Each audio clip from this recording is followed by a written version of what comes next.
Hello friends, welcome to your channel Market Update. I hope you and your family are doing great during this pandemic. तो आज की इस video में बात करने वाले हैं वोडाफोन आइडिया के बारे में। और जिस तरह से आपने वोडाफोन आइडिया का स्ट्रगल देखा है, day by day Vodafone idea की मुश्किलें बढ़ती हुई नज़र आ रही हैं। बात करें वोडाफोन और आइडिया की अगर मैं, तो सेपरेटली आप देखिए, वोडाफोन वर्ल्ड का एक जाना माना टेलीकॉम पार्टनर रह चुका है। और मैं आइडिया की भी बात करें तो जब आइडिया भी सेपरेट था तो आइडिया एक टाइम में वर्ल्ड की दूसरे नंबर की सबसे बड़ी टेलीकम्युनिकेशन कंपनी रह चुकी है। बट जिस तरह से मार्केट ब्रेकडाउन हुआ है, जिस तरह से फॉल आउट हुआ है, दोनों कंपनी को मर्ज होना पड़ा और मर्ज होने के बाद भी उनकी हालत वैसी की वैसी ही देखने को नज़र आ रही है।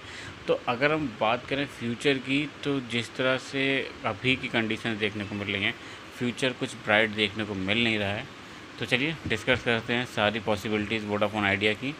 उससे पहले अगर आप मेरे चैनल पर नए हैं तो प्लीज़ मुझे सपोर्ट कीजिए, लाइक शेयर एंड सब्सक्राइब कीजिए इस चैनल को, जिससे कि मार्केट रिलेटेड जेन्युइन न्यूज़ को मैं डायरेक्टली आप तक सामने लेकर आऊँ। वोडाफोन आइडिया का फ्रंट पेज और जिस तरह से आप मूवमेंट देख रहे हैं वोडाफोन आइडिया में, ये अगर आप देखें तो काफ़ी चिंताजनक है। और पिछले 3 दिन की अगर मैं बात करूँ तो वोडाफोन आइडिया का शेयर ऑलमोस्ट 28% से लेकर 30% तक आपको डाउनफॉल मूवमेंट देखने को मिली।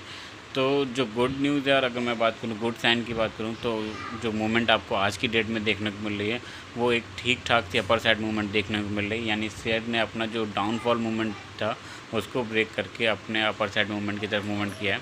अब वजह जानने की कोशिश करें कि ये जो डाउनफॉल मूवमेंट आपको देखने को मिली है उसके पीछे की वजह ये है कि जिस तरह से आपको अभी 2 रिसेंट बयानबाजी आपको सुनने को मिली कि वोडाफोन आइडिया में से वोडाफोन भी अपने शेयर्स को हैंडओवर करना चाह रहा है गवर्नमेंट को, जिससे कि गवर्नमेंट इस कंपनी को सस्टेन करा सके। और साथ ही साथ आइडिया ने भी सेम ही स्टेटमेंट दिया कि Idea is ready to hand over its share to government so that they can lead this company and this company will sustain in the market.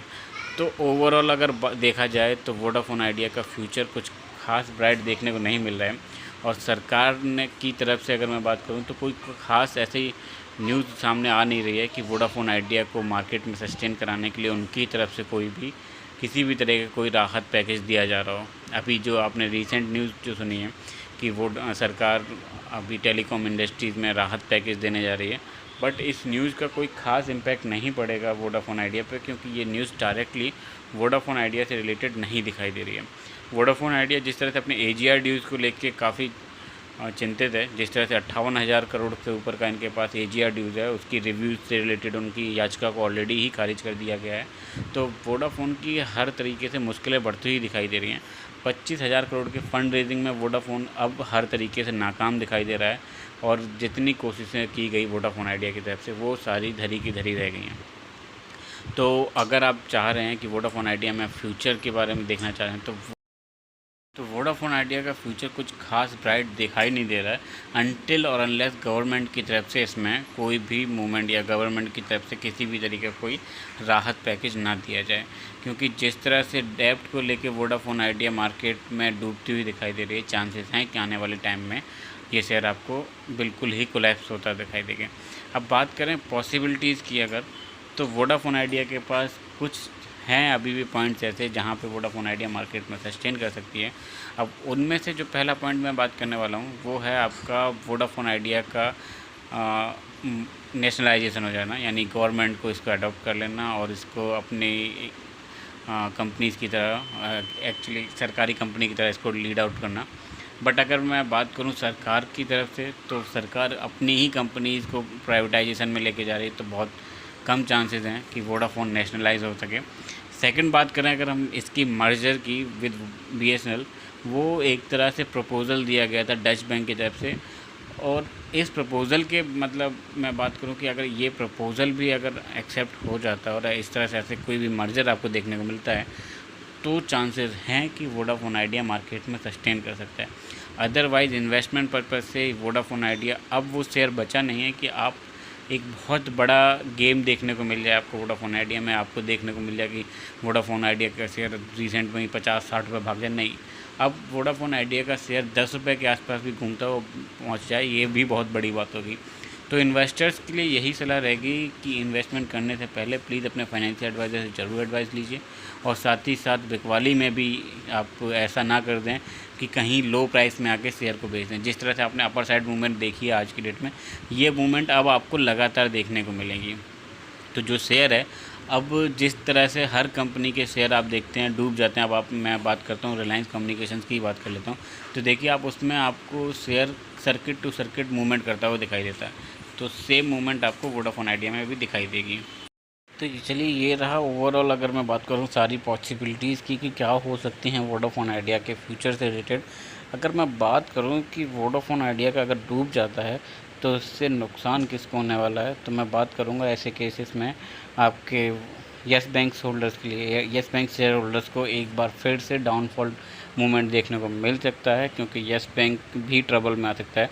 Yes bank ने ऑलमोस्ट 4,000 करोड़ के आसपास Vodafone idea को दे रखा है as a loan, और अगर ऐसा कुछ भी होता है कि वोडाफोन आइडिया का शेयर मार्केट में क्रैश करता हुआ दिखाई दे रहा है, तो वो येस बैंक की मुश्किलें बढ़ती हुई दिखाई देंगी।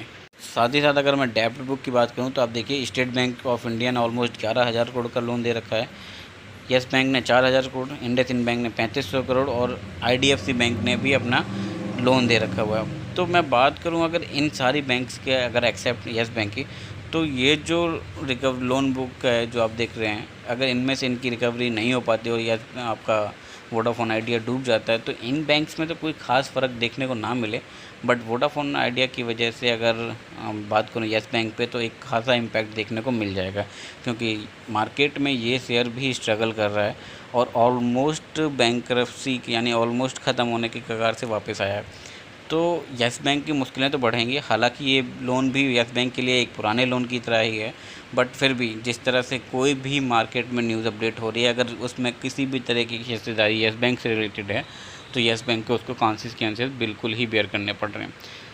तो जिस तरह से आपने ये देखा कि किस तरह से 11,000 करोड़ है और 4,000 करोड़ आपका येस बैंक का है, तो इन सभी बैंक को भी नुकसान हो सकता है। तो यहाँ से क्या है कि वोडाफोन आइडिया को गवर्नमेंट की तरफ से कुछ ना कुछ राहत ज़रूर चाहिए, अदरवाइज़ ये शेयर आपको मार्केट में क्रैश करता हुआ दिखाई दे जाएगा। फिर जिस तरह से आपने रिलायंस कम्युनिकेशन के शेयर के साथ आप देख रहे हैं कि अपर सर्किट में और लोअर सर्किट में ये शेयर घूमता हुआ दिखाई देता है, सेम वोडाफोन आइडिया के साथ भी आपको देखने को मिल सकता है।